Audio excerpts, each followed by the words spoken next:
भाग्य को कोसने वाले लोग इस कहानी को जरूर सुने। एक बार एक इंसान अपनी ज़िंदगी से बहुत परेशान था।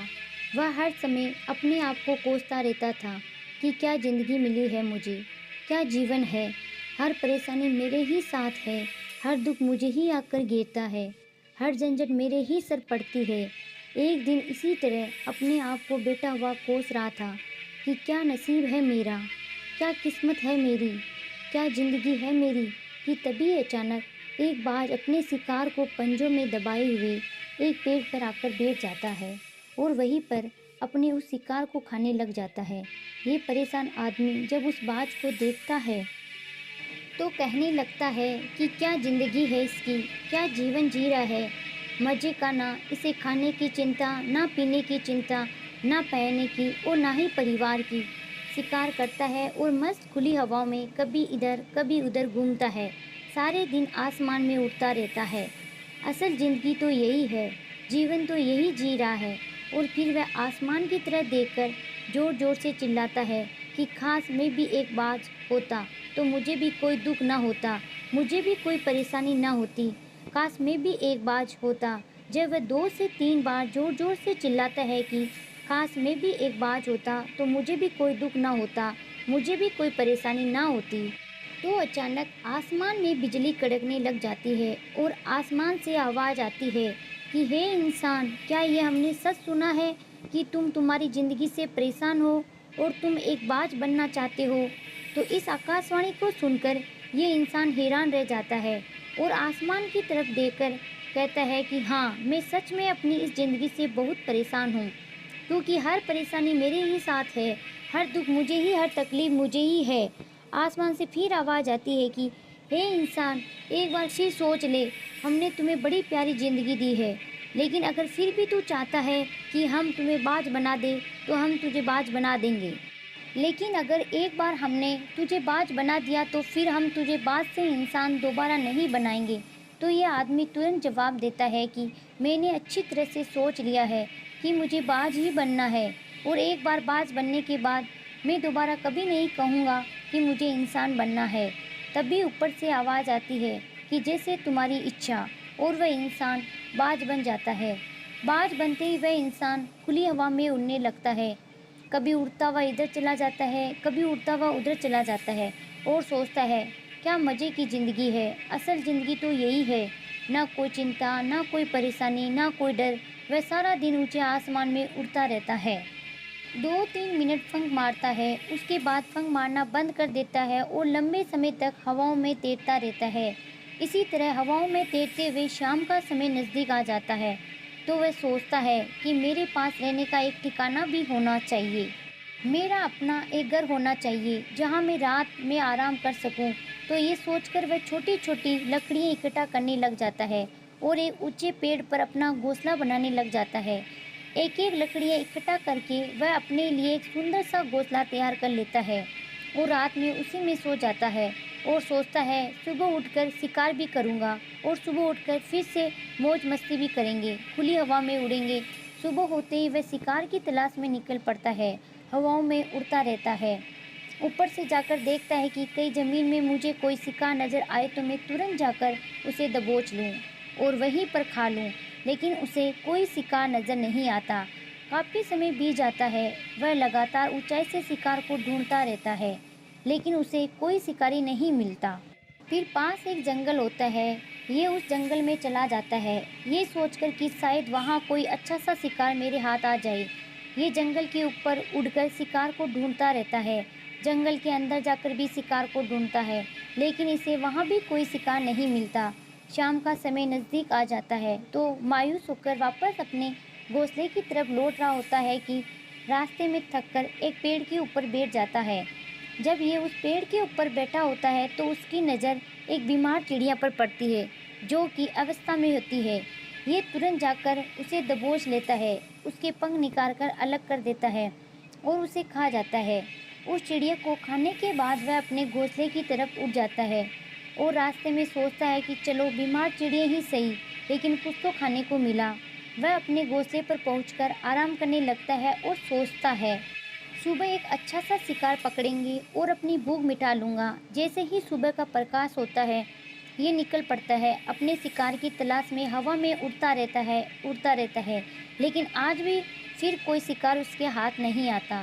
काफ़ी समय बीत जाता है, ये ऊंचाई पर जाकर अपनी तेज़ नज़रों से शिकार को ढूंढने की पूरी कोशिश करता है, लेकिन इसे कोई भी शिकारी नहीं नज़र आता।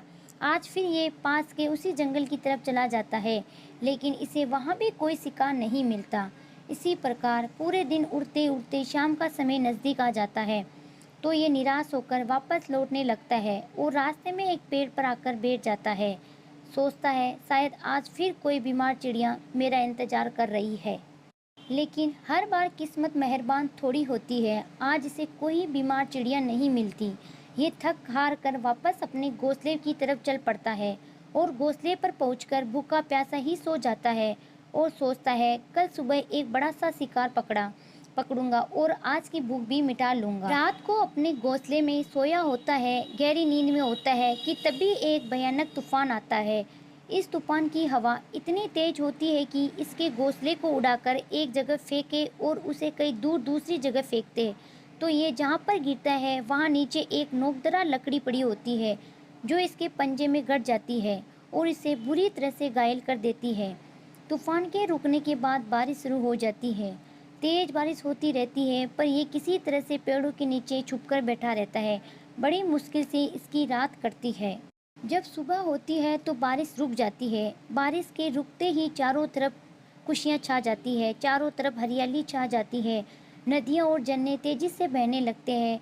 सब कुछ फिर पहले के जैसा हो जाता है। लेकिन ये बाज अब पहले के जैसा नहीं रहा। इसका पाँव बुरी तरह से घायल हो चुका है। इसके पंजे में जो लकड़ी लगी है उसकी वजह से इसका पंजा बुरी तरह से घायल हो गया है। और मैं आपको बता दूं कि बाज का जो पंजा होता है वह उसके शिकार को पकड़ने के लिए सबसे ज़रूरी होता है, क्योंकि बाज अपने पंजों से ही अपने शिकार को पकड़ता है, दबोच होता है, फिर अपनी चोंच के माध्यम से नोच नोच कर खाता है। लेकिन अब इस बाज का पंजा बुरी तरह से घायल हो चुका है और वह पिछले 2 दिनों से भूखा भी था। ये शिकार की खोज में थोड़ा सा उड़ता है कि शायद फिर कहीं कोई बीमार चिड़िया इसे मिल जाए, लेकिन कहाँ बार बार कोई बीमार चिड़िया मिलने वाली थी। वह कुछ देर तक उड़ता है, लेकिन फिर भूखा और दर्द के मारे थक कर एक पेड़ के ऊपर आकर बैठ जाता है। वह पेड़ पर आकर बैठ तो जाता है, लेकिन उसे पता नहीं था कि यहाँ एक और मुसीबत उसका इंतजार कर रही है। और वह मुसीबत ये थी कि 8-10 कौवे का एक झुंड मिलकर उसे परेशान करने लग जाते हैं। उसके ऊपर आकर उसके गाँव में चोंच मारने लग जाते हैं। उन्हें भी पता चल जाता है कि ये बाज घायल है और भूखे की वजह से कमज़ोर भी है। ये बाज उनके बचने के लिए थोड़ा सा उड़ता है और फिर जाकर बैठ जाता है। इनका पीछा छुड़ाने का प्रयास करता है, लेकिन वह फिर उसके पीछे आ जाते हैं, तो ये फिर उड़कर थोड़ी दूर चला जाता है, लेकिन वह इसका पीछा नहीं छोड़ते और बार बार उसके पास आकर उसे परेशान करते हैं। कौवे अक्सर बाज के साथ ऐसा करते हैं, लेकिन फिर बाज भी उनके साथ एक खेल खेलता है। जब कौवे का झुंड बाज को परेशान करता है और उनका पीछा नहीं छोड़ता, तो बाज हवा में सीधी उड़ान भरने लग जाता है और वह तेजी से सीधा ऊपर की ओर उड़ने लग जाता है। कौवे भी उनके पीछे उड़ते हैं, लेकिन कुछ देर तक उड़ने के बाद कौवे एक अच्छी ऊंचाई पर पहुंच जाते हैं और जहां पर उन्हें ठीक से ऑक्सीजन मिलना बंद हो जाती है, उनका दम घुटने लग जाता है, उनकी सांस रुकने लग जाती है, तो फिर वह वहां से ऊपर नहीं जा पाते, क्योंकि बाज तो बादलों में भी ऊपर उड़ सकता है, इसलिए वह तो ऊपर चला जाता है। लेकिन कौवे वहाँ से ऊपर नहीं जा पाते और वो नीचे आने लगते हैं। तो इसी तरीके से बाज उनसे अपना पीछा छुड़वा लेता है, लेकिन ऐसा करने के लिए, इतनी ऊंची उड़ान भरने के लिए इस बाज के पास इतनी ताकत नहीं थी, क्योंकि वह भूखा भी था और घायल भी था। तो ये उड़ता और थोड़ी सी दूर जाकर बैठ जाता और कौवे फिर आकर उसे परेशान करने लग जाते।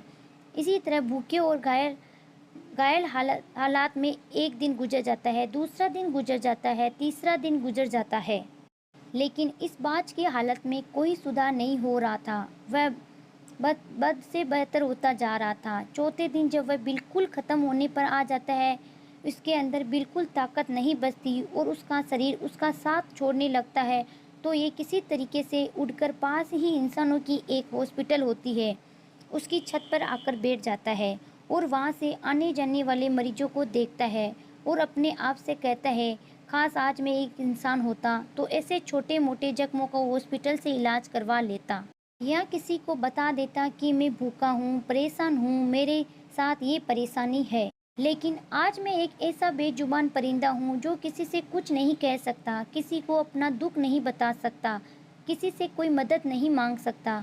यही बात सोचकर वह उसी छत पे अपना दम तोड़ देता है। वह अपनी जान की कुर्बानी तो दे जाता है, लेकिन साथ ही साथ हमें ये सीख भी दे जाता है कि आपको जैसा बनाया गया है, आप जैसे भी हो उसी में खुश रहो और उसी में बेहतर करने की कोशिश करते रहो, ना कि इस बात से परेशान रहो कि काश मैं ऐसा होता, काश मैं वैसा होता, काश मैं ये बन जाऊं। आपको जैसा भी बनाया गया है, आप उसी में अपना सर्वश्रेष्ठ करने का प्रयास करते रहो। दोस्तों, ये कहानी तो काल्पनिक है, लेकिन हम जीवन का एक बहुत ही महत्वपूर्ण नियम सिखा कर जाती है कि हम जैसे भी हैं अच्छे हैं, बस हमें उसी में अपना सर्वश्रेष्ठ करने का प्रयास करते रहना चाहिए।